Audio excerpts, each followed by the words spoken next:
crafty friends, it's Jess from jesscrafts.com, and today I'm here to share some simple Halloween cards. Spellbinders reached out to me to ask if I wanted to work with some of their new Halloween products. So this die set that I'm going to be working with today was sent to me, and then all the other products I purchased myself. I will be linking everything in the video description. So this die set, I wanted to work with it because it felt like one of those die sets that were a really good value. I love Halloween. I am tempted to buy more Halloween products than I will ever need, but this die set includes several kinds of images and a greeting, so I thought it was probably a good value set. And I wanted to show myself that I really could work with just this single die set and make some cards that I liked, because as I mentioned, I'm just so often tempted to buy many more products than I can realistically use in a given year, and by the time the next year rolls around, there's something new and cute to use as well. But particularly I liked those stacking pumpkins.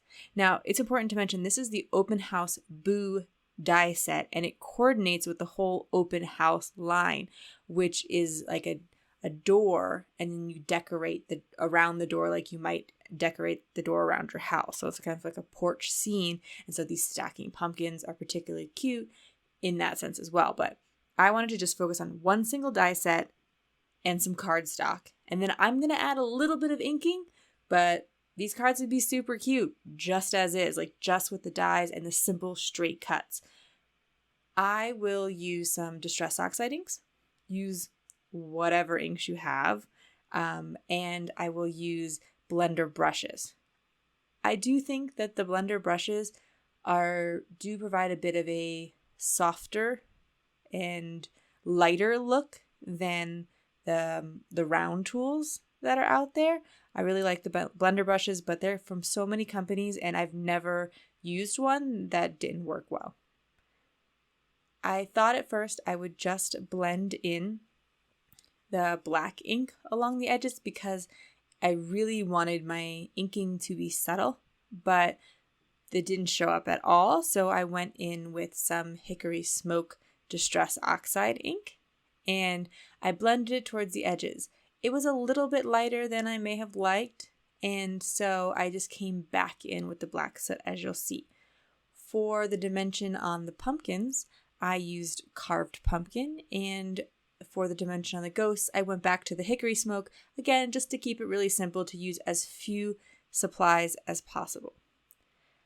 My black piece that will be the sort of focal point where I'm putting all my images is 3 by 4 inches. My finished card is A2, and then the layers that I put after it are going to be a 1/4 inch bigger. So I start with a 3 by 4 black, then I'm going to go up one size, 3 1/4 by 4 1/4, and I'm going to alternate. For the pumpkins, my next layer will be white in order to make the pumpkins pop a bit more, because I found if I put orange underneath them, it was too much orange too close together. And then for my white ghosts, I made orange my next layer. The final layer, the biggest layer, is 3 1/2 by 4 1/2. It was interesting to show myself like that. I didn't even need pattern paper. I didn't need stencils, etc. This one die set had enough interest to it, enough in terms of just flat out that it had a sentiment right in it.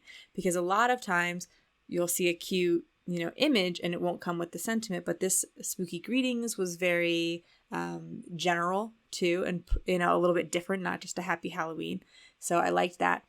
But the other thing to keep in mind about the Spellbinders dies, and one of the reasons that they have really top-notch quality dies, is a lot of them have embossing detail. So these pumpkins aren't just flat. There's actually a little bit of embossing for the bumps in the pumpkins, and that adds a great amount of interest and depth to them. For the Spooky Greetings, they are a little bit more difficult to cut out because they are so fine. So you will want to run them through your machine more than once, or maybe use a cardstock shim. Depending on what your machine calls for, you know your machine best. But I find that these more detailed dies, tend to take an extra pass through the machine, and I'll glue them down with liquid glue because those sticky sheets that you can put on the back just make them even harder to die cut. These delicate dies, the liquid glue that dries clear is perfect. I will link all of the products that I mentioned in the video description below. If you like this video, please give it a thumbs up and leave me a comment or share this video. If you'd like to see more videos about how to use your supplies, such as One Sheet Wonder tutorials, please subscribe and click the bell to get notifications.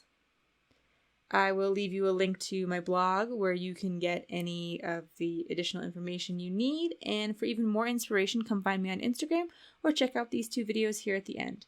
Thanks so much for watching. Have an awesome day.